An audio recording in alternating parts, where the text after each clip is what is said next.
ਸਾਂਝਾ ਟੀਵੀ ਦੇਖ ਰਹੇ ਸਮੂਹ ਦਰਸ਼ਕਾਂ ਨੂੰ ਕੁਲਦੀਪ ਸਿੰਘ ਵੱਲੋਂ ਪਿਆਰ ਭਰੀ ਨਿੱਘੀ ਸਤਿ ਸ੍ਰੀ ਅਕਾਲ।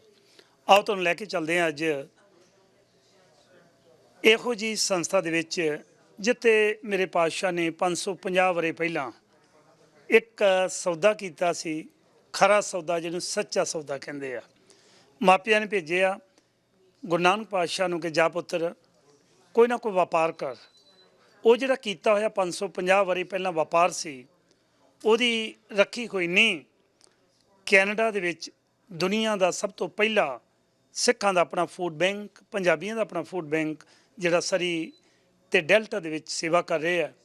17,000 ਤੋਂ ਵੱਧ ਲੋਕ ਨੇ ਜਿਹੜੇ ਇਹਦੇ ਵਿੱਚ ਹਰ ਮਹੀਨੇ ਆ ਕੇ ਬਿਲਕੁਲ ਫ੍ਰੀ ਫੂਡ, ਨਵੇਂ ਆਏ ਇਮੀਗ੍ਰੈਂਟ, ਨਵੇਂ ਆਏ ਵਿਦਿਆਰਥੀਆਂ ਦੇ ਲਈ ਬਿਸਤਰਾ, 1 ਮਹੀਨੇ ਦਾ ਰਾਸ਼ਨ ਅਤੇ ਨਾਲ ਦੀ ਨਾਲ ਉਹਨਾਂ ਲਈ ਬਲੈਂਕਟ ਵਗੈਰਾ ਸਾਰਾ ਕੁਝ ਨਾਲ ਇੱਥੇ ਮੁਫਤ ਦਾ ਦਿੱਤਾ ਜਾਂਦਾ ਹੈ। ਅਤੇ ਅੱਜ ਇੱਥੇ ਸਾਡੇ ਮਾਣਯੋਗ ਮੈਂਬਰ ਪਾਰਲੀਮੈਂਟ ਡੈਲਟਾ ਤੋਂ ਕੈਰੀ ਲਿਨ ਇੱਥੇ ਆਏ ਸਨ, ਜਿਨ੍ਹਾਂ ਨੇ ਬੋਰਡ ਆਫ ਡਾਇਰੈਕਟਰ ਨਾਲ ਮੀਟਿੰਗ ਕੀਤੀ ਅਤੇ ਗੱਲਬਾਤ ਦੇ ਵਿੱਚ ਜ਼ਿਕਰ ਹੋਇਆ ਕਿ ਕੀ ਕਾਰਨ ਹੈ ਕਿ ਸਰੀ ਫੂਡ ਬੈਂਕ ਦੇ ਨਾਲ ਨਾਲ BC ਫੂਡ ਬੈਂਕ ਨੂੰ ਤਕਰੀਬਨ 65 ਮਿਲੀਅਨ ਤੋਂ ਵੱਧ ਜਿਹੜੇ ਫੰਡਸ ਆਉਂਦੇ ਨੇ, ਗੁਰੂ ਨਾਨਕ ਫੂਡ ਬੈਂਕ ਨੂੰ ਕਿਉਂ ਨਹੀਂ? ਇਹਦੀ ਗੱਲਬਾਤ ਆਪਾਂ ਕਰਾਂਗੇ ਅੱਜ ਜਿਹੜੇ ਮਾਣਯੋਗ ਮੈਂਬਰ ਪਾਰਲੀਮੈਂਟ ਨੇ ਕੈਰੀ ਲਿਨ ਡੈਲਟਾ ਤੋਂ।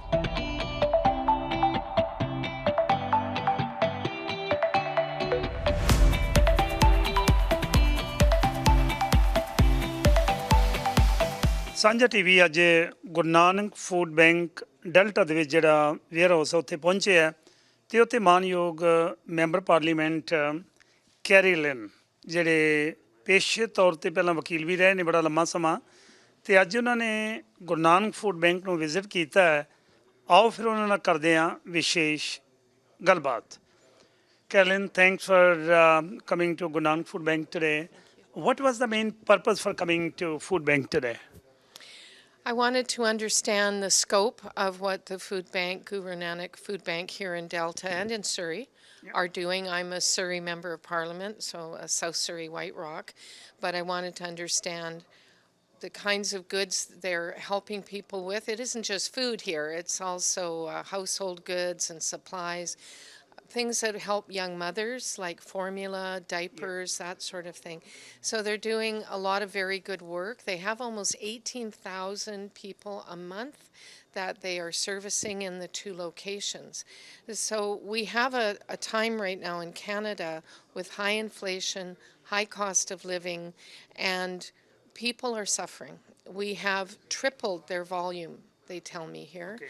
And this is happening across the country. We've had as many as 2 million people attending food banks, but Guru Nanak Food Bank's numbers aren't even included in those numbers because they have had a great deal of difficulty trying to get government support for what they're doing, even though they're open 7 days a week, helping people every day with their most basic needs.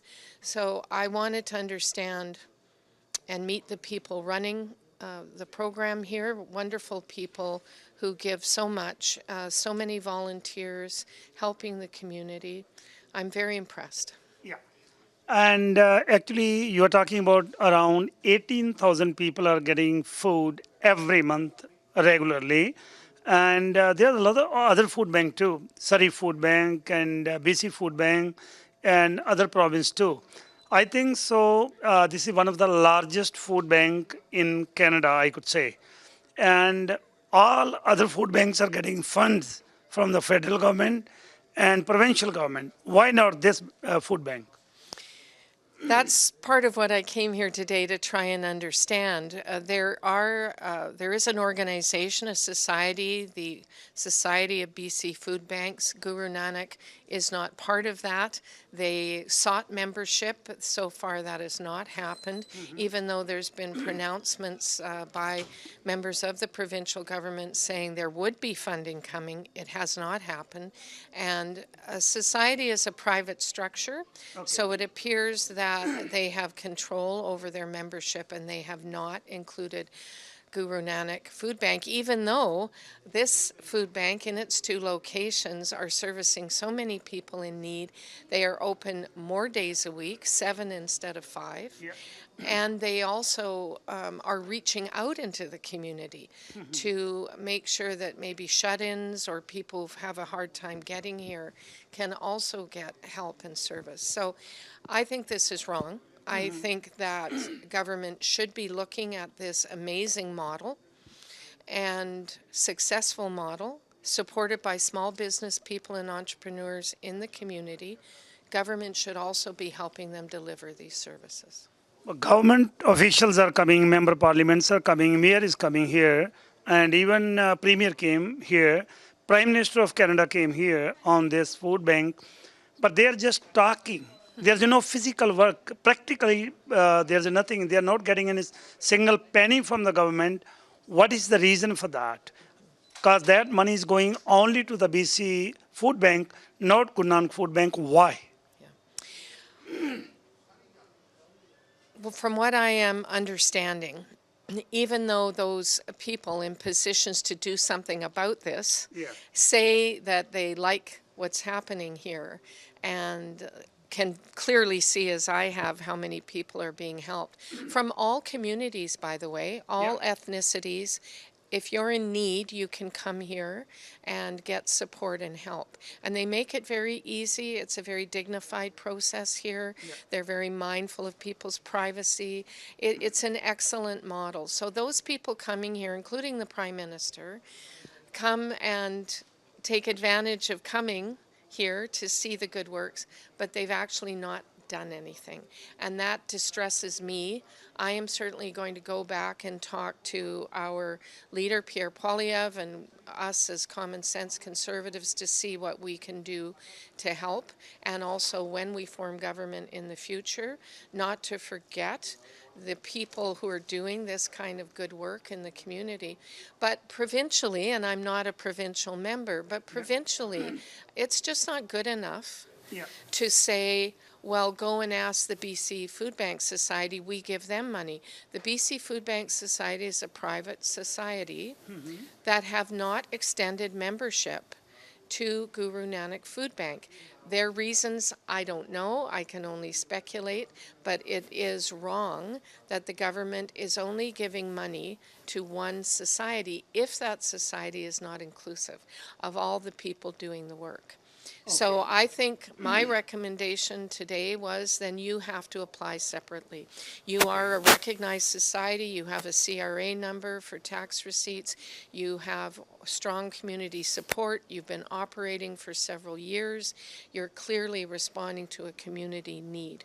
So then you need to go directly and say to the provincial government and federal government, we need your help to help others. Okay, as you are a member parliament of this constituency, and especially you should be proud that in your constituency there is a big food bank, and you are not only member parliament, you are a best legal advisor too. I know, I'm not asking that what should be the legal advice. What do you recommend if your party is coming back in the power soon? There are rumors, people are thinking that government need to be changed.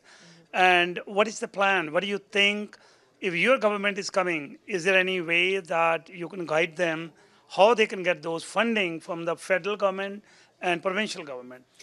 Well, I've certainly made a pledge here today, even now, on the leadership team of the official opposition, that I would support their efforts to get funding. And I've given them some of my ideas, both as a politician and a lawyer, as to how they might go about that.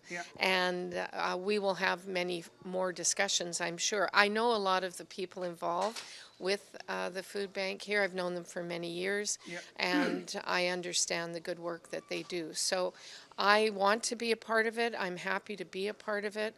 I am the BC representative on Pierre Poilievre's leadership team.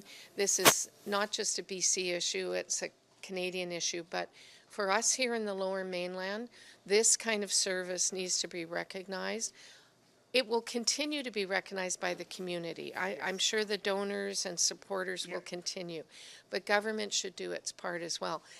Along the way, though, government has to fix some of the problems, lower inflation, fix the budget, help with affordability on homes, with rent and with buying homes and renting homes. We need to know that all these things come together at the end of the day. I'm told they have tripled the number of people coming here to this food bank, and that's because it's very hard to make things go with a family particularly, and if you're a senior, in the present economy.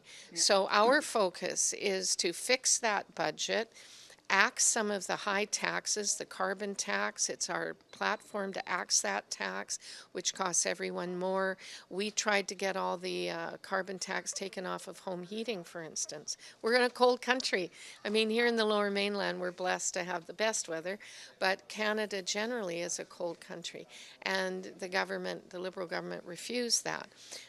We don't believe in people either being desperate with access to free, highly toxic drugs. We believe in putting money into recovery and bringing our family members home drug-free. Things that make people desperate should not be assisted. We should be giving people solutions in life and a way out and a way to a better life. So all of these things can be addressed. We're talking about a lot of complex, interwoven issues, but also our dollar, our dollar, the value of our dollar has gone down. The Canadian dollar as against the American dollar is only at about 75 cents. When we left government under Stephen Harper as Prime Minister, our dollar was at par. So you add a lowering of the value of our dollar, high inflation and high taxes and high costs. This is why people more and more and more are coming to food banks, because they have to pay rent, they have to pay for gas to get around, they have to pay for so many things now that are so much more expensive. And then the last thing is, okay, we need food. Then if you're a parent, you feed your children first, right? Yeah, absolutely. We all feed our children first. Yes. So this can be turned around. Okay. When you said earlier that inflation rate, you said inflation rate, and federal government is saying, Katuto was here yesterday, and he announced, I think, so billions of dollars for the BC, and today he's in Alberta, I think, so Edmonton, and he's meeting over there too. So they are announcing a lot of just like freebies, I could say, but nothing is practical working. So 2.9% inflation, they are saying, has been down. What do you think on this one? Well, first of all, the federal Liberals, and Trudeau in particular, are very good at making announcements, but not actually seeing the program through. They announce and announce and announce, and they make it sound all so wonderful, and all these millions of dollars are going into this and that, including housing, but there's no houses built. Our housing construction is actually down because, again, of inflation and affordability. All these things, work into this. As far as inflation is concerned, it's a bit misleading, their numbers, because inflation numbers like 2.93% do not take into account all goods. Groceries is the best example. We all go to the grocery store and see 10%, 20%, 30% doubling of prices. And that is not reflected in that figure. So it's misleading. Okay. And people can see with their own eyes. Yes. People can feel with their own hearts. Am I struggling now? Was I struggling 10 years ago? Am I able to afford things now? Was I able 10 years ago? They can see the difference. What people have to do is get out and vote in that next election for change and for a government that actually cares about the cost of living.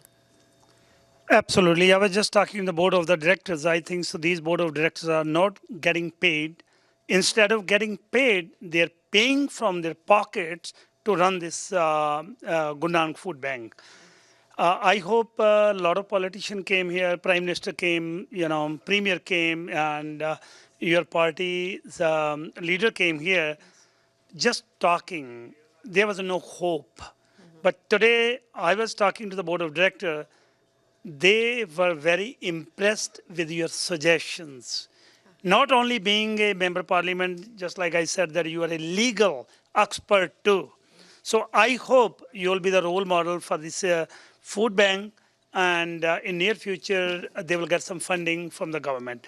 At the last, if I couldn't ask anything, would you like to say anything at the closing comment?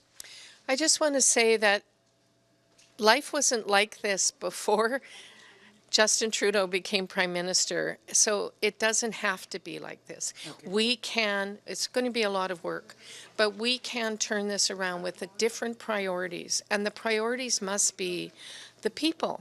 We believe in smaller government and bigger citizens. We believe in giving the people the power themselves to help lift themselves up and then help them where they need help. So it's a whole system and mindset of how government should work, and people just need to vote for that change, and then we get to work. We work very hard, and we'll work even harder. Thank you for your valuable time. Thank you for joining.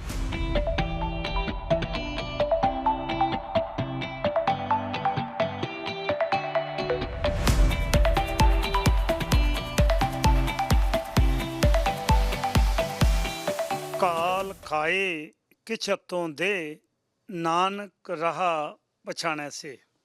ਗੁਰੂ ਪਾਤਸ਼ਾਹ ਨੇ ਜਿਹੜਾ ਸਾਨੂੰ ਉਪਦੇਸ਼ ਦਿੱਤਾ ਹੈ, ਉੱਤੇ ਚੱਲਦੇ ਹਾਂ। ਗੁਰੂ ਨਾਨਕ ਫੂਡ ਬੈਂਕ, ਜਿਹੜਾ ਜਿਵੇਂ ਪਹਿਲਾਂ ਵੀ ਜ਼ਿਕਰ ਕੀਤਾ ਹੈ ਕਿ 550 ਵਰੇ ਪਹਿਲਾਂ ਬਾਪੂ ਨੇ ਜਿਹੜਾ ਮੋਦੀਖਾਨਾ ਚਲਾਇਆ ਸੀ ਨਾ, ਉਸ ਤੋਂ ਬਾਅਦ ਦੁਨੀਆ ਭਰ ਦੇ ਵਿੱਚ ਸ਼ਾਇਦ ਪਹਿਲਾ ਇਹ ਮੋਦੀਖਾਨਾ ਹੈ ਗੁਰੂ ਨਾਨਕ ਦੇ ਪਾਤਸ਼ਾਹ ਦੇ ਨਾਮ ਦੇ ਉੱਤੇ ਚਲਾਇਆ ਹੋਇਆ। 4 ਵਰੇ ਪਹਿਲਾਂ ਫੂਡ ਬੈਂਕ, ਉਹਦੇ ਸਭ ਤੋਂ ਵੱਡੀ ਗੱਲ ਇਹ ਹੈ ਕਿ ਜਿੰਨੇ ਵੀ ਬੋਰਡ ਆਫ ਡਾਇਰੈਕਟਰ ਨੇ ਸਾਰੇ ਵਲੰਟੀਅਰ ਬੜੀ ਮਿਹਨਤ ਕਰ ਰਹੇ ਨੇ। ਨੀਰਜ ਸਿੰਘ ਵਾਲੀਆ ਜਿਹੜੇ ਇਸ ਵੇਲੇ member parliament carry Lynn delta ਤੋਂ ਆਏ ਸਨ, ਉਹਨਾਂ ਦੇ ਨਾਲ ਸਾਰੇ ਕੁਝ ਬੋਰਡ ਆਫ ਡਾਇਰੈਕਟਰ ਨਾਲ ਬੈਠੇ ਸਨ। ਸਾਰੀ ਗੱਲਬਾਤ ਦੇ ਦੌਰਾਨ ਅੱਜ ਤੁਹਾਨੂੰ ਪਤਾ ਹੈ ਕਿ ਜਿਹੜੀ ਗੱਲਬਾਤ ਉਹਨਾਂ ਨਾਲ ਹੋਈ ਹੈ, ਉਸ ਗੱਲਬਾਤ ਤੇ ਬਾਕੀ ਗੁਰੂ ਨਾਨਕ ਫੂਡ ਬੈਂਕ ਬਾਰੇ ਜਾਣਦੇ ਹਾਂ ਨੀਰਜ ਸਿੰਘ ਵਾਲੀਆ ਤੋਂ। ਨੀਰਜ ਸਿੰਘ ਜੀ, ਸਭ ਤੋਂ ਪਹਿਲਾਂ ਸਾਂਝਾ ਟੀਵੀ ਤੋਂ ਤੁਹਾਡਾ ਬਹੁਤ ਬਹੁਤ ਸਵਾਗਤ ਹੈ। ਧੰਨਵਾਦ ਜੀ, ਸਤਿ ਸ਼੍ਰੀ ਅਕਾਲ ਸਾਰਿਆਂ ਨੂੰ। ਅੱਜ ਮੈਂਬਰ ਪਾਰਲੀਮੈਂਟ ਤੁਹਾਡੇ ਆਪਣੇ ਕੌਂਸਟੀਟਿਊਐਂਟ ਤੋਂ ਆਏ ਸੀ, ਕੀ ਗੱਲਬਾਤ ਹੋਈ ਉਹਨਾਂ ਨਾਲ ਤੇ ਕੀ ਉਹਨਾਂ ਨੇ ਆਖਿਆ ਜੀ? ਹਾਂਜੀ, ਮੈਂਬਰ ਆਫ ਪਾਰਲੀਮੈਂਟ ਜਿਹੜੇ ਕੈਰੀ ਲੈਂਕਨ ਸੀਗੇ ਉਹ ਸਾਊਥ ਸਰੀ ਵਾਈਟ ਰੌਕ ਤੋਂ ਨੇ ਜੀ, ਤੇ ਯੈਸ ਉਹ ਨਾਰਥ ਡੈਲਟਾ 'ਚ ਵੀ ਪਹਿਲਾਂ ਰਹੇ ਨੇ ਜੀ। ਤੇ ਉਹਨਾਂ ਦਾ ਫੋਨ ਆਇਆ ਸੀ ਵੀ ਉਹ ਵਿਜ਼ਿਟ ਕਰਨਾ ਚਾਹੁੰਦੇ ਫੂਡ ਬੈਂਕ ਨੂੰ। ਸੋ ਉਹਨਾਂ ਨੇ ਕਾਫੀ ਜਿਹੜੀਆਂ ਗੱਲਾਂ ਪੁੱਛੀਆਂ ਫੂਡ ਬੈਂਕ ਤੋਂ ਰਿਲੇਟਿਡ, ਅਤੇ ਮਿਨਿਸਟਰ ਉਹਨਾਂ ਨੂੰ ਦੱਸਿਆ ਗਿਆ ਆ ਮੈਂਬਰ ਆਫ ਪਾਰਲੀਮੈਂਟ ਨੂੰ ਵੀ ਫੂਡ ਬੈਂਕ ਕਦੋਂ ਹੋਂਦ 'ਚ ਆਇਆ, ਕੀ ਕੰਮ ਕਰ ਰਿਹਾ ਆ, ਅਤੇ ਐਗਜ਼ੈਕਟਲੀ ਫੂਡ ਬੈਂਕ ਦਾ ਕੀ ਰੋਲ ਆ। ਸੋ ਕਾਫੀ ਪ੍ਰਭਾਵਿਤ ਹੋਏ, ਅਤੇ ਸਾਡਾ ਜਿਹੜਾ ਕੰਸਰਨ ਸੀ ਉਹ ਵੀ ਅਸੀਂ ਉਹਨਾਂ ਨੂੰ ਦੱਸਿਆ ਵੀ ਜਿਹੜੀ ਫੂਡ ਬੈਂਕ BC ਇੱਕ ਲੋਬੀ ਆ, ਉਹਦੇ ਜਿਹੜੀ ਮੈਂਬਰਸ਼ਿਪ ਆ, ਕਿਉਂਕਿ ਗੌਰਮੈਂਟ ਦੇ ਜਿਹੜੀਆਂ ਵੀ ਫੰਡਿੰਗ ਹੁੰਦੀ ਆ, ਕੋਈ ਪ੍ਰੋਗਰਾਮਸ ਹੁੰਦੇ ਆ ਐਜੂਕੇਸ਼ਨ ਦੇ, ਉਹ ਸਾਰੇ ਉਹਨਾਂ ਦੇ ਥਰੂ ਹੁੰਦੇ ਆ, ਵੀ ਸਾਨੂੰ ਉਸ ਤੋਂ ਦੂਰ ਰੱਖਿਆ ਗਿਆ ਆ, ਸਾਨੂੰ ਉਹਦੀ ਮੈਂਬਰਸ਼ਿਪ ਨਹੀਂ ਦਿੱਤੀ ਜਾ ਰਹੀ। ਸੋ ਉਹਨਾਂ ਨੇ ਜਿਹੜਾ ਆ ਉਹਨੂੰ ਬੜੇ ਧਿਆਨ ਨਾਲ ਸੁਣਿਆ ਆ, ਅਤੇ ਅੱਗੇ ਸਾਡੀ ਉਹਦੇ 'ਚ ਮਦਦ ਕਰਨ ਦੀ ਪੂਰੀ ਉਹਨਾਂ ਨੇ ਜਿਹੜੀ ਹਾਮੀ ਭਰੀ ਹੈ ਜੀ। ਤੁਹਾਡੇ ਆਪਣੇ ਇਲਾਕੇ ਦੇ ਵਿੱਚ 2-3 ਮੈਂਬਰ ਪਾਰਲੀਮੈਂਟ ਜਿਹੜੇ ਮੌਜੂਦਾ ਸਰਕਾਰ ਦੇ ਵਿੱਚ ਨੇ, ਉਹ ਵੀ ਹਮੇਸ਼ਾ ਆਉਂਦੇ ਰਹੇ ਨੇ, ਅਤੇ ਇਹਦੇ ਨਾਲ ਪ੍ਰਾਈਮ ਮਿਨਿਸਟਰ ਵੀ ਤੁਹਾਡੇ ਕੋਲ ਆਇਆ। ਕਦੇ ਉਹਨਾਂ ਨੇ ਹਾਮੀ ਨਹੀਂ ਭਰੀ ਕਿ ਇਹਦੇ ਵਾਸਤੇ ਫੰਡਿੰਗ ਹੈ ਜਿਹੜੀ BC ਫੂਡ ਬੈਂਕ ਨੂੰ ਇਕੱਲੇ ਨੂੰ ਕਿਉਂ, ਤੁਹਾਨੂੰ ਕਿਉਂ ਨਹੀਂ? ਦੇਖੋ, ਇਹ ਜਿਹੜਾ ਨੈਕਸਸ ਹੈ ਨਾ ਜੀ, ਮੈਂ ਨੈਕਸਸ ਦੱਸਦਾ ਆ, ਇਹ ਬਹੁਤ ਚਿਰ ਤੋਂ ਇਹ ਕ੍ਰੀਏਟ ਕੀਤਾ ਗਿਆ ਆ। ਚਾਹੇ ਉਹ ਜਿਹੜੀਆਂ ਮੌਜੂਦਾ ਗੌਰਮੈਂਟ ਦੇ ਮੈਂਬਰਸ ਹੋਣ ਜਾਂ ਜਿਹੜੀ ਓਪੋਜੀਸ਼ਨ ਦੇ ਮੈਂਬਰ ਹੋਣ, MLAs MP opposition leader prime minister ਸਾਰੇ ਆਏ ਨੇ, ਪਰ ਇਹਦੇ ਬਾਰੇ ਕਿਸੇ ਨੇ ਕੋਈ ਕੰਮ ਨਹੀਂ ਕੀਤਾ। ਜਦੋਂ ਇੱਥੇ ਆਉਂਦੇ ਨੇ ਬੜੀ ਐਪਰੀਸ਼ੀਏਸ਼ਨਸ ਉਹ ਦਿੰਦੇ ਨੇ ਜੀ, ਅਤੇ ਇਸ ਚੀਜ਼ ਨੂੰ ਮੰਨਦੇ ਨੇ ਵੀ ਗੌਰਮੈਂਟਾਂ ਦੇ ਐਕਟ ਕਰਨ ਤੋਂ ਪਹਿਲਾਂ ਜਿਹੜਾ ਆ ਤੁਸੀਂ ਉਹ ਐਕਟ ਕੀਤਾ ਆ।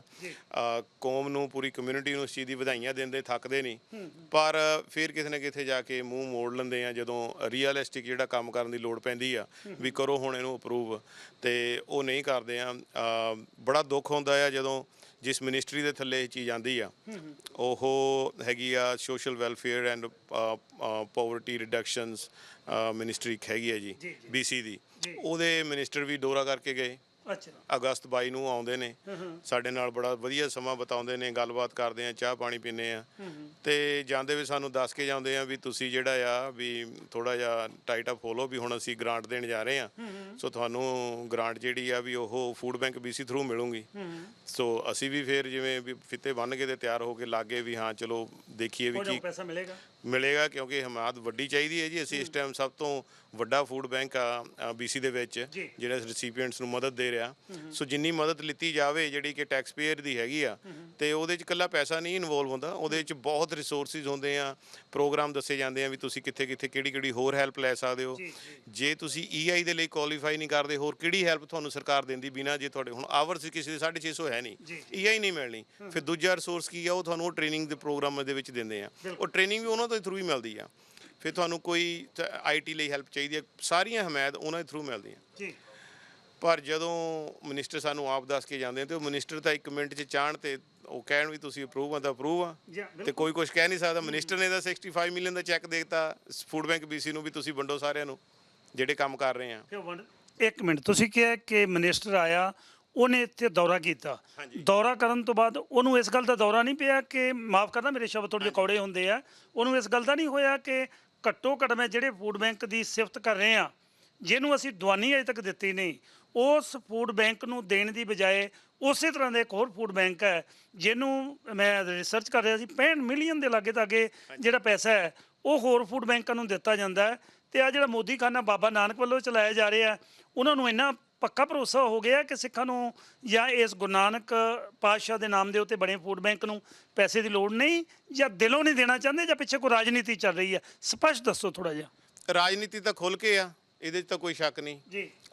ਜੇ ਮੈਂ ਤੁਹਾਨੂੰ ਗੱਲ ਦੱਸਾਂ ਵੀ ਇਹ 22 ਅਗਸਤ ਦੀ ਗੱਲ ਹੈ ਜਦੋਂ ਮਿਨਿਸਟਰ ਸਾਡੇ ਕੋਲ ਆਉਂਦੇ ਨੇ, ਤੇ ਸਾਡੇ ਨਾਲ ਸਾਡੇ ਆਪਣੇ ਜਿਹੜੇ ਆ MLA ਜਿਨੀ ਸੇਮਸ ਹੋਣੀ, ਉਹ ਉਹਨਾਂ ਨੂੰ ਲੈ ਕੇ ਆਉਂਦੇ ਨੇ, ਉਹ ਵਿਟਨੈਸ ਨੇ ਇਸ ਚੀਜ਼ ਦੇ ਵੀ ਮਿਨਿਸਟਰ ਨੇ ਪੂਰੀ ਦੱਬ ਕੇ ਸਾਡੀ ਸ਼ਲਾਘਾ ਕੀਤੀ ਆ, ਸਾਡੇ ਕੰਮ ਨੂੰ ਰੈਕੋਗਨਾਈਜ਼ ਕੀਤਾ ਆ। ਉਹਨਾਂ ਨੇ ਇਹ ਗੱਲ ਮੰਨੀ ਆ ਵੀ ਸਾਡੇ ਥ੍ਰੈਸ਼ਹੋਲਡ ਵੀ ਵਧੀਆ ਸੈੱਟ ਆ ਜੋ ਫੂਡ ਬੈਂਕ ਦੇ ਸਟੈਂਡਰਡ ਆ, ਤੇ ਮਿਨਿਸਟਰ ਨੇ ਆਪ ਇਹ ਕੁਐਸਚਨ ਪੁੱਛੇ ਸੀਗੇ, ਇੰਟੈਂਸ਼ਨਲੀ ਪੁੱਛੇ ਸੀਗੇ ਵੀ ਤੁਹਾਡਾ ਸਟੈਂਡਰਡ ਕੀ ਆ, ਵੀ ਬਾਕੀ ਫੂਡ ਬੈਂਕ ਆ ਤੁਸੀਂ ਇੱਕ ਕਮਿਊਨਿਟੀ ਨੂੰ ਸਰਵ ਕਰਦੇ ਆ ਜਾਂ ਤੁਸੀਂ ਇਕੱਲੇ ਇੰਟਰਨੈਸ਼ਨਲ ਸਟੂਡੈਂਟਸ ਨੂੰ ਸਰਵ ਕਰਦੇ ਆ, ਤੁਹਾਡਾ ਥ੍ਰੈਸ਼ਹੋਲਡ ਕੀ ਆ। ਅਸੀਂ ਸਾਰਾ ਐਕਸਪਲੇਨ ਕੀਤਾ ਐਂਡ ਉਹ ਬੜੇ ਸਾਡੇ ਤੋਂ ਫਰੈਸ਼ ਹੋ, ਉਹ ਕਹਿੰਦੇ ਵੀ ਬਹੁਤ ਵਧੀਆ ਤੁਸੀਂ ਕੰਮ ਕਰ ਰਹੇ ਤੇ ਇਹਦੀ ਰੈਕੋਗਨੀਸ਼ਨ ਜਿੰਨੀ ਦਿੱਤੀ ਜਾਏ ਘੱਟ ਆ। ਫਿਰ ਉਹਨੇ ਜਾਣ ਲੱਗੇ ਸਾਡੇ ਨਾਲ ਇਹ ਗੱਲ ਸ਼ੇਅਰ ਕੀਤੀ ਵੀ ਅਸੀਂ ਆਉਣ ਵਾਲੇ ਦਿਨਾਂ ਦੇ ਵਿੱਚ ਬੜੀ ਛੇਤੀ ਇੱਕ ਵੱਡੀ ਜਿਹੜੀ ਆ ਗ੍ਰਾਂਟ ਇਸ਼ੂ ਕਰਨ ਜਾ ਰਹੇ ਹਾਂ, ਪਰ ਮਿਲਣੀ ਫੂਡ ਬੈਂਕ BC ਦੇ ਥਰੂ ਆ। ਤੁਸੀਂ ਉਹਨਾਂ ਨੂੰ ਤੁਸੀਂ ਕੈਚ ਕਰੋ। ਅਸੀਂ ਉਹਨਾਂ ਨੂੰ ਕੈਚ ਕਰਨਾ ਸਟਾਰਟ ਕੀਤਾ ਜੀ, ਤੇ ਹੁਣ ਤੱਕ ਉਹਨਾਂ ਨੂੰ ਕੈਚ ਕਰੀ ਜਾਂਦੇ ਆ। ਫਿਰ ਅਸੀਂ ਮਹੀਨੇ ਬਾਅਦ ਮਿਨਿਸਟਰ ਨੂੰ ਕੈਚ ਕੀਤਾ। ਅਸੀਂ ਕਿਹਾ ਵੀ ਜੀ ਤੁਸੀਂ ਤਾਂ ਆਏ ਸੀ, ਬੜਾ ਸਾਡਾ ਸੋਹਣਾ ਤੁਸੀਂ ਬੋਲ ਕੇ ਗਏ ਆ, ਤੇ ਤੁਸੀਂ ਕੋਈ ਹੈਲਪ ਕਰੋ। ਉਹ ਤਾਂ ਸਾਨੂੰ ਰਾਹ ਕੋਈ ਅਲਪਲਾ ਫੜਾਉਂਦੇ ਨਹੀਂ ਗਏ, ਤੇ ਮਿਨਿਸਟਰ ਨੇ ਸਾਨੂੰ ਇਨ ਰਿਟਰਨ ਤੁਹਾਨੂੰ ਮੈਂ ਈਮੇਲ ਪ੍ਰੋਵਾਈਡ ਕਰ ਦੂੰਗਾ। ਸਾਨੂੰ ਉਹਨਾਂ ਨੇ ਇਹ ਚੀਜ਼ ਦੀ ਤਾਰੀਫ ਕੀਤੀ ਵੀ ਮੈਂ ਆਈ, ਬਹੁਤ ਵਧੀਆ ਤੁਹਾਡਾ ਫੂਡ ਬੈਂਕ ਆ, ਤੁਹਾਡਾ ਚਾਹ ਪਾਣੀ ਦਾ ਇੰਤਜ਼ਾਮ ਬਹੁਤ ਵਧੀਆ ਸੀ, ਸਮੋਸਾ ਵਾਸ ਵੈਰੀ ਟੇਸਟੀ, ਵੀ ਮੈਂ ਬਹੁਤ ਹੰਬਲ ਹਾਂ ਉੱਥੇ ਆ ਕੇ, ਤੇ ਥੈਂਕ ਯੂ ਵੈਰੀ ਮੱਚ। ਜੋ ਪੁੱਛਿਆ ਉਹ ਦਿੱਤਾ ਨਹੀਂ, ਸਾਨੂੰ ਸਮੋਸੇ ਦੀ ਤਾਰੀਫ ਮਿਲ ਗਈ। ਯਾਨੀ ਕਿ ਮਿਨਿਸਟਰ ਆਇਆ ਸਿਰਫ ਤੇ ਸਿਰਫ ਸਮੋਸੇ ਖਾ ਕੇ, ਸਮੋਸਿਆਂ ਦੀ ਤਾਰੀਫ ਕਰਨ ਵਾਸਤੇ। ਜਿਹੜੀ ਗੱਲਬਾਤ ਦੁੱਖ ਇਸ ਗੱਲ ਦਾ ਹੁੰਦਾ ਹੈ ਕਿ ਗੁਰੂ ਨਾਨਕ ਫੂਡ ਬੈਂਕ ਦੇ ਹਰ ਸਾਲ ਸਾਂਝਾ TV ਬਕਾਇਦਾ ਜਾ ਕੇ ਉੱਥੇ ਗੁਰੂ ਨਾਨਕ ਜਿਹੜਾ ਫੂਡ ਬੈਂਕ ਦੇ ਨਾਮ ਦੇ ਉੱਤੇ ਦੁੱਖ ਨਿਵਾਰਨ ਗੁਰਦੁਆਰਾ ਸਾਹਿਬ ਜਾ ਕੇ ਫੰਡ ਰੇਜ਼ ਕਰਨ ਦੇ ਲਈ ਉਪਰਾਲਾ ਕਰਦੇ ਆ। ਅਸੀਂ ਸਵੇਰ ਤੋਂ ਲੈ ਕੇ ਸ਼ਾਮ ਤੱਕ ਪੂਰੀ ਟੀਮ ਉੱਥੇ ਤੁਹਾਡੇ ਨਾਲ ਹੁੰਦੀ ਹੈ। ਤੁਹਾਡਾ ਵਾਅਦਾ ਕਰਦੇ ਹਾਂ ਕਿ ਸਾਂਝਾ TV ਦੀ ਟੀਮ ਹੈ ਜਿਹੜੀ ਹਮੇਸ਼ਾ ਤੁਹਾਡੇ ਨਾਲ ਰਹੇਗੀ। ਪਰ ਉਹਦੇ ਵਿੱਚ ਕਾਰਨ ਫਿਰ ਮੈਂ ਵਾਰ-ਵਾਰ ਇਹ ਪੁੱਛਣਾ ਚਾਹੁੰਦਾ, ਜਾਣਨਾ ਚਾਹੁੰਦਾ ਕਿ BC ਫੂਡ ਬੈਂਕ ਕਿਤੇ ਸਾਡੇ ਮੁਲਕ ਦੀ ਤਰ੍ਹਾਂ ਦਾਦਾਗਿਰੀ ਤਾਂ ਨਹੀਂ ਕਰ ਰਿਹਾ ਕਿ ਸਾਡੇ ਕੋਲ ਹੀ ਅਖਤਿਆਰ ਨੇ ਸਾਰੇ, ਅਸੀਂ ਜਿੱਥੇ ਚਾਹੀਏ ਕਰਾਂਗੇ। ਇਹ ਵੀ ਪਤਾ ਲੱਗਾ ਹੈ, ਥੋੜ੍ਹਾ ਜਿਹਾ ਇਹਦੇ ਬਾਰੇ ਕਲੀਅਰ ਕਰਿਆ ਜੇ ਕਿ ਸਰੀ ਦਾ ਫੂਡ ਬੈਂਕ ਹੈ ਜਿਹੜਾ ਉਹ ਬੰਦ ਹੋਣ ਜਾ ਰਿਹਾ, ਇਹਦੇ ਬਾਰੇ ਕੋਈ ਤੁਹਾਨੂੰ ਜਾਣਕਾਰੀ ਹੈ? ਪਿਛਲੇ ਕੁਝ ਮਹੀਨੇ ਪਹਿਲਾਂ ਜੀ ਇਸ ਚੀਜ਼ ਦੀ ਖਬਰ ਉਹਨਾਂ ਨੇ ਦਿੱਤੀ ਸੀ ਕੁਝ ਮੀਡੀਆ ਚੈਨਲ ਦੇ ਥਰੂ, ਤੇ ਆਪਣੇ ਮੈਂਬਰ ਆਫ ਪਾਰਲੀਮੈਂਟ ਕੈਰੀ ਹੋਣਾ ਵੀ ਆਪਣੇ ਦੱਸ ਕੇ ਗਏ ਆ ਵੀ ਇਹ ਚੀਜ਼ ਉਹਨਾਂ ਦੇ ਸਾਹਮਣੇ ਵੀ ਆਈ ਸੀ ਵੀ ਜੇ ਉਹਨਾਂ ਨੂੰ ਹੋਰ ਕੋਈ ਮਦਦ ਨਾ ਮਿਲੀ ਤਾਂ ਫੂਡ ਬੈਂਕ ਹੀ ਕਰਪਟ ਹੋ ਜਾਏਗਾ। ਬੈਂਕ ਕਰਪਟ ਹੋ ਜਾਊਗਾ? ਯੈਸ, ਬੈਂਕ ਕਰਪਟ ਹੋ ਜਾਊਗਾ ਸਰੀ ਫੂਡ ਬੈਂਕ। ਇਹ ਮੈਂਬਰ ਆਫ ਪਾਰਲੀਮੈਂਟ ਵੀ ਹੁਣੇ ਦੱਸ ਕੇ ਗਏ ਨੇ। ਪਰ ਇੱਕ ਮਿੰਟ ਫੂਡ ਬੈਂਕ ਬੈਂਕਰਪਟ ਹੋ ਜਾਏਗਾ, ਜਿਨ੍ਹਾਂ ਨੂੰ millions of dollar the funding government ਵੱਲੋਂ ਮਿਲਦੀ ਹੈ, ਪਰ ਜਿਹੜਾ ਬਾਬੇ ਨਾਨਕ ਵੱਲੋਂ ਚਲਾਇਆ ਹੋਇਆ ਫੂਡ ਬੈਂਕ ਹੈ ਉਹ ਤਾਂ ਭਰਿਆ ਪਿਆ। ਤੁਹਾਡਾ ਸਾਰਾ ਮੈਂ ਦੇਖ ਕੇ ਆਇਆ, ਸਰਵੇ ਕਰਕੇ ਆਇਆ, ਤਾਂ ਭਰਿਆ ਪਿਆ ਪੂਰਾ। ਇਹ ਜੀ ਪਿਛਲੇ 550 ਸਾਲਾਂ ਤੋਂ ਭਰਿਆ ਹੀ ਹੈ ਤੇ ਅੱਗੇ ਵੀ ਪਤਾ ਨਹੀਂ ਕਿੰਨੇ ਸੌ ਸਾਲ ਭਰਿਆ ਰਹਿਣਾ, ਕਰਕੇ ਇਹ ਬਾਬੇ ਨਾਨਕ ਦਾ ਫੂਡ ਬੈਂਕ ਆ। ਗ੍ਰਾਂਟ ਬੇਸਡ ਫੂਡ ਬੈਂਕ ਜਿਹੜੇ ਬੈਂਕਰਪਟ ਹੋਣ ਨੂੰ ਫਿਰਦੇ ਨੇ, ਤੇ ਜਿਹੜਾ ਕਮਿਊਨਿਟੀ ਦੀ ਮਦਦ ਨਾਲ ਫੂਡ ਬੈਂਕ ਚੱਲ ਰਿਹਾ ਆ, ਅਸੀਂ ਅੱਜ ਤੱਕ ਕੋਈ ਸ਼ਿਕਾਇਤ ਨਹੀਂ ਕਦੇ ਪਬਲਿਕ 'ਚ ਜਾ ਕੇ ਕੀਤੀ, ਜਾਂ ਕੋਈ ਪ੍ਰੈਸ ਰਿਲੀਜ਼ ਨਹੀਂ ਕੀਤੀ ਵੀ ਭਾਈ ਇਹ ਸਾਨੂੰ ਸ਼ੋਰਟੇਜ ਹੋ ਗਈ ਹੈ, ਡੋਨੇਸ਼ਨ ਹੋਰ ਦੇ ਦਿਓ। ਕਿਉਂਕਿ ਸਾਨੂੰ ਪਤਾ ਹੈ ਜਿਸ ਕਮਿਊਨਿਟੀ 'ਚ ਅਸੀਂ ਰਹਿ ਰਹੇ ਹਾਂ ਉਹ ਕਮਿਊਨਿਟੀ ਇੰਨੀ ਜੈਨਰਸ ਆ, ਉਹ ਕਮਿਊਨਿਟੀ ਡੋਨੇਸ਼ਨ ਦੇ ਰਹੀ ਹੈ। ਤੇ ਡੋਨੇਸ਼ਨ ਕਿਉਂ ਦੇ ਰਹੀ ਹੈ ਫੂਡ ਬੈਂਕ ਨੂੰ, ਇਹ ਵੱਡਾ ਸਵਾਲ ਆ। ਉੱਥੇ ਡੋਨੇਸ਼ਨਸ ਕਿਉਂ ਨਹੀਂ ਜਾ ਰਹੀਆਂ? ਡੋਨੇਸ਼ਨ ਇਸ ਕਰਕੇ ਨਹੀਂ ਜਾ ਰਹੀਆਂ ਕਿਉਂਕਿ 100% ਰੈਸੀਪੀਐਂਟ ਤੱਕ ਜਾ ਰਿਹਾ। ਦੂਜੇ ਪਾਸੇ ਉਹ ਡਰੇਨ ਇੰਨੀ ਲੀਕੇਜ ਹੋ ਜਾਂਦੀ ਆ, ਤੁਹਾਡੀ ਜਿਹੜੀ ਡੋਨੇਸ਼ਨ ਦਿੱਤੀ ਆ ਉਹਦੇ 'ਚ ਐਡਮਿਨ ਕੋਸਟ, ਇਨਫਰਾਸਟਰਕਚਰ ਦਾ, ਬਿਲਡਿੰਗ ਰੈਂਟ, ਗੱਡੀਆਂ ਦੀ ਲੀਜ਼, ਫਿਰ ਜਿੰਨੇ ਗਾਲਾਜ਼ ਇਹ ਉਹ ਪਾਰਟੀਆਂ, ਤੁਸੀਂ ਐਕਸੈਸ ਕਰਕੇ ਦੇਖੋ ਉਹਨਾਂ ਦੀ ਫਾਈਨੈਂਸ਼ੀਅਲ ਸਟੇਟਮੈਂਟ ਕਿਸੇ ਵੀ ਫੂਡ ਬੈਂਕ ਦੀ ਕੈਨੇਡਾ ਦੇ ਵਿੱਚ, ਤੁਸੀਂ ਹੈਰਾਨ ਹੋ ਜਾਓਗੇ। ਐਡਮਿਨ ਕੋਸਟ $250,000 ਜਾਂ $1 ਮਿਲੀਅਨ ਤੋਂ ਉੱਤੇ ਆ। ਐਡਮਿਨ ਕੋਸਟ ਜਦੋਂ ਫੂਡ ਬੈਂਕ ਕੈਨੇਡਾ ਇਹ ਨੰਬਰ ਜਾਰੀ ਕਰਦਾ ਵੀ 22 ਮਿਲੀਅਨ ਲੋਕਾਂ ਨੇ ਫੂਡ ਬੈਂਕ ਐਕਸੈਸ ਕੀਤਾ ਜੀ, ਪਰ ਉਹਨਾਂ ਦੇ ਵਿੱਚ ਗੁਰੂ ਨਾਨਕ ਫੂਡ ਬੈਂਕ ਵਰਗੀਆਂ ਸੰਸਥਾਵਾਂ ਦਾ ਕੋਈ ਨੰਬਰ ਨਹੀਂ। ਉਹਨਾਂ ਵਿੱਚ ਗੁਰੂ ਘਰਾਂ ਦੇ ਵਿੱਚ ਲੰਗਰ ਛਕਣ ਵਾਲੇ ਮਿਲੀਅਨ ਟ੍ਰਿਲੀਅਨ ਲੋਕਾਂ ਦਾ ਕੋਈ ਨੰਬਰ ਨਹੀਂ। ਜੇ ਆਹ ਨੰਬਰ ਵੀ ਫੂਡ ਬੈਂਕ ਕੈਨੇਡਾ ਜੋੜ ਦੇਵੇ ਨਾ, ਕਿਉਂਕਿ ਦੇਖੋ ਫੂਡ ਬੈਂਕ ਦਾ ਨੰਬਰ ਕੀ ਹੈ, ਤੁਸੀਂ ਆਨ ਨਹੀਂ ਦੇ ਰਹੇ ਹੋ ਨਾ, ਲੰਗਰ ਹੀ ਦੇ ਰਹੇ ਹੋ। ਲੰਗਰ ਦੀ ਸੇਵਾ ਗੁਰਦੁਆਰਿਆਂ ਤੋਂ ਕਿੰਨੀਆਂ ਹੋ ਰਹੀਆਂ ਆ, ਕਿੰਨੇ ਆਪਣੇ ਵਰਗੀਆਂ ਸੁਸਾਇਟੀਜ਼, ਗੁਰੂ Nanak food bank, Guru Nanak free kitchen, ਕਿੰਨੀਆਂ ਸੁਸਾਇਟੀਆਂ ਜਿਹੜੀਆਂ ਇੰਨਾ ਰਿਮਾਰਕੇਬਲ ਕੰਮ ਕਰ ਰਹੀਆਂ, ਜਿਹੜਾ ਗੌਰਮੈਂਟਾਂ ਨੂੰ ਕਰਨਾ ਚਾਹੀਦਾ ਸ਼ਾਇਦ। ਤੇ ਉਹ ਕੰਮ ਜਦੋਂ ਕਰ ਰਹੀਆਂ ਨੇ ਤੇ ਉਹਨਾਂ ਦੀ ਕੋਈ ਰੈਕੋਗਨੀਸ਼ਨ, ਉਹਨਾਂ ਦਾ ਨੰਬਰ ਵੀ ਅਕਾਊਂਟ ਨਹੀਂ ਕਰਦੇ। ਪਰ ਜਦੋਂ ਸ਼ਹਿਰ ਦੇ ਵਿੱਚ ਪ੍ਰਾਈਮ ਮਿਨਿਸਟਰ ਨੇ ਵੀ ਵੜਨਾ ਆ ਤੇ ਉਹਨੇ ਕਹਿਣਾ ਮੈਂ ਜਾਣਾ ਗੁਰੂ ਨਾਨਕ ਫੂਡ ਬੈਂਕ ਆ, ਮੈਂ ਜ਼ਰੀ ਫੂਡ ਬੈਂਕ ਕੁਛ ਨਹੀਂ ਕਰਨ ਜਾਣਾ, ਕਿਉਂਕਿ ਉਹਨੂੰ ਪਤਾ ਆ ਰੀਅਲਿਸਟਿਕ ਵੀ ਉੱਥੇ ਕੰਮ ਤਾਂ ਕੁਛ ਨਹੀਂ ਹੋ ਰਿਹਾ, ਮੈਂ ਕੀ ਜਾ ਕੇ ਕਰਨਾ, ਠੀਕ ਹੈ। ਪਰ ਜਦੋਂ ਅਸੀਂ ਉਹਨਾਂ ਨੂੰ ਕੁਐਸਚਨ ਪੁੱਛਦੇ ਆ, ਇਹ ਟੈਕਸ ਪੇਅਰ ਦੀ ਮਨੀ ਆ। ਜਦੋਂ ਸਾਨੂੰ ਹੱਕ ਬਰਾਬਰ ਦਾ, ਅਸੀਂ ਵੋਟ ਪਾਉਂਦੇ ਆ, ਅਸੀਂ ਇਕੁਅਲੀ ਵੋਟ ਪਾਉਂਦੇ ਆ, ਅਸੀਂ ਟਰਬਨ ਦੇ ਨਾਲ ਮੋਟਰਸਾਈਕਲ ਡਰਾਈਵ ਕਰ ਸਕਦੇ, ਸਾਨੂੰ ਇਸ ਚੀਜ਼ ਦਾ ਵੀ ਹੱਕ ਦਿੱਤਾ ਗਿਆ। ਸਾਨੂੰ ਜਿਹੜਾ ਹੱਕ ਇਸ ਚੀਜ਼ ਦਾ ਵੀ ਚਾਹੀਦਾ ਹੈ ਵੀ ਉਹ ਸੁਸਾਇਟੀ ਨੂੰ ਵੀ ਬਰਾਬਰ ਦੀ ਮੈਂਬਰਸ਼ਿਪ ਦਿੱਤੀ ਜਾਵੇ, ਤਾਂ ਕਿ ਸਾਨੂੰ ਪਤਾ ਲੱਗੇ ਅੰਦਰ ਸਿਸਟਮ 'ਚ ਹੋ ਕੀ ਰਿਹਾ ਆ। ਕਿੰਨਾ ਪੈਸਾ ਜਿਹੜਾ ਤੁਸੀਂ ਐਲੋਕੇਟ ਕਰਦੇ ਹੋ, ਜੇ ਗਵਰਨਮੈਂਟ ਨੇ ਐਲੋਕੇਟ ਕੀਤਾ $65 ਮਿਲੀਅਨ ਜੀ, ਇਸ ਸਾਲ ਦਾ ਜੀ, ਇਸ ਸਾਲ ਦਾ, ਇੱਕ ਸਾਲ 'ਚ ਦਿੰਦੇ ਆ ਜੀ, ਕਿਉਂ ਨਹੀਂ ਗਵਰਨਮੈਂਟ ਉਹਨਾਂ ਨੂੰ ਪੁੱਛਦੀ ਭਾਈ ਕਿੰਨਾ ਪੈਸਾ ਤੁਸੀਂ ਰੈਸੀਪੀਐਂਟ ਤੱਕ ਪਹੁੰਚਾਇਆ, ਕਿੰਨਾ ਤੁਸੀਂ ਆਪਣੀਆਂ ਖਰਚਿਆਂ ਲਈ ਰੱਖ ਲਿੱਤਾ। ਸਾਡੀ ਇਨਫੋਰਮੇਸ਼ਨ ਦੇ ਮੁਤਾਬਿਕ ਮੋਰ ਦੈਨ 75% ਤਾਂ ਇੱਧਰਲੇ ਪਾਸੇ ਆ, ਰੈਸੀਪੀਐਂਟ ਵਾਲੇ ਪਾਸੇ ਤਾਂ 25% ਤੋਂ ਘੱਟ ਜਾਂਦਾ ਜੀ। ਅਰਾਈਵ ਕੈਨ ਐਪ ਦਾ ਵੱਡਾ ਸਕੈਂਡਲ ਬਾਹਰ ਆਇਆ ਸੀ, ਉਸ ਤੋਂ ਬਾਅਦ ਫੂਡ ਬੈਂਕ ਦਾ ਵੱਡਾ ਸਕੈਂਡਲ $65 ਮਿਲੀਅਨ ਦਾ ਅੱਜ ਤੁਹਾਡੇ ਨਾਲ ਸਾਂਝਾ ਕੀਤਾ, ਤੇ ਆਉਣ ਵਾਲੇ ਸਮੇਂ 'ਚ ਇਹਦੀ ਹੋਰ ਛਾਣਬੀਣ ਕਰਕੇ ਤੁਹਾਡੇ ਸਾਹਮਣੇ ਲੈ ਕੇ ਆਵਾਂਗੇ ਕਿ ਕਿੱਥੇ ਜਾ ਰਿਹਾ $65 ਮਿਲੀਅਨ। ਜੇ ਗੁਰੂ ਨਾਨਕ ਫੂਡ ਬੈਂਕ, ਜਿਹੜਾ ਕਿ ਕੈਨੇਡਾ ਦਾ ਸਭ ਤੋਂ ਵੱਡਾ ਫੂਡ ਬੈਂਕ ਹੈ, ਬਗੈਰ ਕੋਈ ਫੰਡਿੰਗ ਲੈ ਤੇ ਜਿਸ ਤਰ੍ਹਾਂ ਚੱਲ ਸਕਦਾ ਹੈ, ਤੇ ਫਿਰ ਬਾਕੀ ਫੂਡ ਬੈਂਕ ਬੈਂਕਰਪਟ ਹੋਣ ਜਾ ਰਹੇ ਨੇ। ਕਾਰਨ ਕੀ ਹੈ? ਇਹਦੇ ਬਾਰੇ ਕੁਝ ਗੱਲਾਂ ਤੁਹਾਡੇ ਨਾਲ ਸਾਂਝੀਆਂ ਕੀਤੀਆਂ ਨੇ, ਤੇ ਆਉਣ ਵਾਲੇ ਸਮੇਂ ਦੇ ਵਿੱਚ ਹੋਰ ਗੱਲਾਂ ਤੁਹਾਡੇ ਨਾਲ ਸਾਂਝੀਆਂ ਕਰਾਂਗੇ।